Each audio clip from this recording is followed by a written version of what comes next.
সমগ্র বরাক উপত্যকা সহ বিভিন্ন এলাকার গুরুত্বপূর্ণ খবরের মধ্যে স্বাগতম।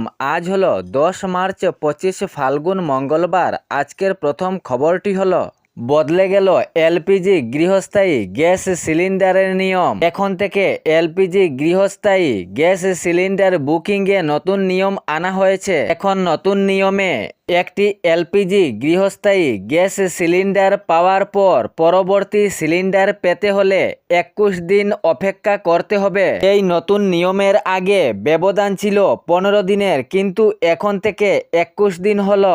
বর্তমান অনুযায়ী একজন গ্রাহক বছরে 12টি ভর্তুকি সিলিন্ডার নিতে পারেন। এর পাশাপাশি 3টি সিলিন্ডার ও ভর্তুকির ছাড় দেওয়া হয়েছে, যা পূর্বের তুলনায় বর্তমানে রয়েছে। তো নতুন নিয়মে এখন একটি এলপিজি গৃহস্থায়ী গ্যাস সিলিন্ডার পাওয়ার পর পরবর্তী সিলিন্ডার পেতে হলে 21 দিন অপেক্ষা করতে হবে। আগে এই ব্যবধান ছিল 15 দিনের, কিন্তু এ ব্যবধান এখন করা হলো 21 দিন। এর পরবর্তী খবরটি হলো মধ্যপ্রাচ্য, ইরান ও যুক্তরাষ্ট্র ইসরায়েলের চলমান যুদ্ধের নতুন ও জটিল রূপ নিয়েছে। যুক্তরাষ্ট্র ও ইসরায়েলের অব্যাহত তেহরান সহ ইরান জুড়ে বিমান থেকে বোমা নিক্ষেপ ও ক্ষেপণাস্ত্র হামলা চালাচ্ছে। ইরানের বিভিন্ন স্থানে হামলা, ইরানের উপর দফায় দফায় বিমান ও ক্ষেপণাস্ত্র সংঘাতের জোর। তেল ঘাঁটি, হসপিটাল, অস্ত্র ঘাঁটি দেখে দেখে হামলা। তেহরানের তেল ক্ষেত্রে হামলার পর বিষ বৃষ্টি হওয়ার ও সতর্কতা জারি করা হয়েছে। এই বিষাক্ত বিষ বৃষ্টিতে জনগণের অনেক ক্ষতি হবে বলে সতর্কতা বার্তা দিয়েছে ইরান। সেখানের নাগরিককে সাবধান করা হয়েছে। এমন বিষাক্ত বৃষ্টি হতে পারে যে শরীরের অংশে লাগলে ত্বকে রাসায়নিক দহন হতে পারে। সঙ্গে জানানো হয়েছে ফুসফুসেরও ভয়ঙ্কর ক্ষতি হতে পারে। যদি হঠাৎ করে বৃষ্টি আসে তাহলে ছাদের ভিতরে ঢুকারও পরামর্শ দিয়েছে ইরান। সঙ্গে ইরান এটিও জানিয়েছে দেশের কোনো নেতাকে লক্ষ্য করে ক্ষেপণাস্ত্র চালালে পরবর্তীতে বিরাট মূল্য চুকাতে হবে। মার্কিন প্রেসিডেন্ট ট্রাম্পকে কড়া নির্দেশ ইরানের। তেহরানের তেল ক্ষেত্রে হামলা চালিয়েছে আমেরিকা, যার ফলে বিষ বৃষ্টি হওয়ারও সম্ভাবনা রয়েছে বলে পূর্বে থেকেই সতর্কতা বার্তা ইরানের। এর পাশাপাশি তেহরানের বেশ কয়েকটি তেল ক্ষেত্রে হামলা চালিয়েছে ইসরায়েল। ইরানের তেল ঘাঁটি, অস্ত্র ঘাঁটি, হসপিটাল, বিভিন্ন বিমানবন্দর এগুলো লক্ষ্য করে ক্ষেপণাস্ত্র চালানো হচ্ছে বলে সূত্রে খবর পাওয়া গিয়েছে। এ যুদ্ধকে ঘিরে অনেক ক্ষয়ক্ষতিরও আভাস রয়েছে উভয়ের বলে সূত্রে খবর পাওয়া যায়। এর পরবর্তী খবরটি হলো আবারও উচ্ছেদ অভিযান। রাজ্যে আবারও উচ্ছেদ অভিযান শুরু হয়েছে। আগামী বিধানসভার ঠিক আগ মুহূর্তে প্রশাসনের উপস্থিতিতে এ উচ্ছেদ অভিযান চালানো হয়েছে। রাজ্যের চতিয়ার 3টি স্থানে উচ্ছেদ অভিযান চালিয়েছে প্রায় 200 এর বেশি প্রশাসনের উপস্থিতিতে। চতিয়ার মিলনপুরে প্রায় 34টি পরিবারকে উচ্ছেদ অভিযান করা হয়েছে। সঙ্গে চরাইজনিয়ায় 16টি পরিবারকে উচ্ছেদ অভিযান এবং চলাহলায় 15টি পরিবারকে উচ্ছেদ অভিযান করা হয়েছে। মোট 65 পরিবারের চলছে উচ্ছেদ অভিযান। বিধানসভার ঠিক আগ মুহূর্তে রাজ্যে আবার শুরু হয়েছে উচ্ছেদ অভিযান। বিশাল পুলিশ বাহিনীর উপস্থিতিতে চলছে চতিয়ার 3টি স্থানে উচ্ছেদ অভিযান। সর্বমোট 65 পরিবারের চলছে উচ্ছেদ অভিযান। বিরাট পুলিশ প্রশাসনের উপস্থিতিতে এ উচ্ছেদ অভিযান চালানো হয়েছে।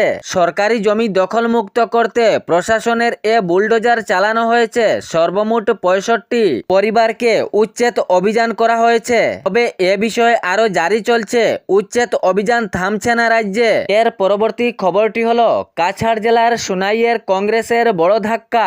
সুনাই আঞ্চলিক পঞ্চায়েতের সভাপতি, সহসভাপতি সহ 5 জন এপি সদস্য দল ত্যাগ। এ মুহূর্তে কংগ্রেস দল ত্যাগে জোর কদমে আলোচনা শুরু হয়েছে। গত সোমবার প্রদেশ কংগ্রেসের সভাপতি গৌরব গগৈর উদ্দেশ্যে এপি সভাপতি সিরিনা আক্তার লস্কর, আব্দুর রাকিব মজুমদার, রাহানা বেগম মজুমদার, কাদির আহমদ লস্কর এবং রঞ্জনা বেগম বড়বইয়া সদস্যপদ ত্যাগপত্র প্রদান করেন। জানা গিয়েছে সাম্প্রতিক রাজনৈতিক সমীকরণের জেরেই এই সিদ্ধান্ত নিয়েছেন তারা। এ মুহূর্তে এ দল ত্যাগের ঘটনাকে ঘিরে সুনাইয়ের রাজনৈতিক অঙ্গনে নতুন সমীকরণ সৃষ্টি হয়েছে। বিধানসভার ঠিক আগ মুহূর্তে এ রাজনৈতিক মহল অঞ্চলকে পুরো চাঞ্চল্য সৃষ্টি করেছে কংগ্রেস দলের। মুহূর্তে এ দল ত্যাগের জেরে সুনাইয়ের কংগ্রেসের নিয়ন্ত্রণে থাকা দুটি আঞ্চলিক পঞ্চায়েত হাতছাড়া হয়ে গেল বলে রাজনৈতিক মহলে আলোচনা শুরু হয়েছে জোর কদমে। এর পরবর্তী খবরটি হলো, ইরানের সর্বোচ্চ ধর্মীয় নেতা আয়াতুল্লাহ আলী খামেনি এখনো বেঁচে আছেন নাকি? এ নিয়ে বিশ্বজুড়ে চলছে চর্চা। তুমুল চর্চা বিশ্বজুড়ে শুরু হয়েছে আয়াতুল্লাহ আলী খামেনি এখনো বেঁচে আছেন নাকি, কারণ উনার টুইটার অ্যাকাউন্ট অ্যাক্টিভ হয়েছিল। নিয়ে জোর কদমে আলোচনা শুরু হয়েছে। উনি আত্মগোপন করেছেন নাকি, এ বিষয়ে বিশ্বজুড়ে চলছে আলোচনা। নতুন এ বিষয়ে চর্চা শুরু হয়েছে। ইরানের সর্বোচ্চ ধর্মীয় নেতা আয়াতুল্লাহ আলী খামেনি এখনো বেঁচে আছেন নাকি? মৃত্যুর এক সপ্তাহের উপর অতিক্রম হয়ে গেল, কিন্তু উনার এখনো জানাজা হয়নি। এ নিয়ে সন্দেহ। আত্মগোপন করে কোনো প্ল্যানিং করছে নাকি, বিশ্বজুড়ে চলছে এ চর্চা। এর পরবর্তী খবরটি হলো, গতকাল সোমবার আমবাড়ি স্থিত মুখ্য কার্যালয়ে আনুষ্ঠানিকভাবে অসম গণ পরিষদ দলে যোগদান করলেন সুনাইয়ের বিধায়ক করিম উদ্দিন বড়বইয়া।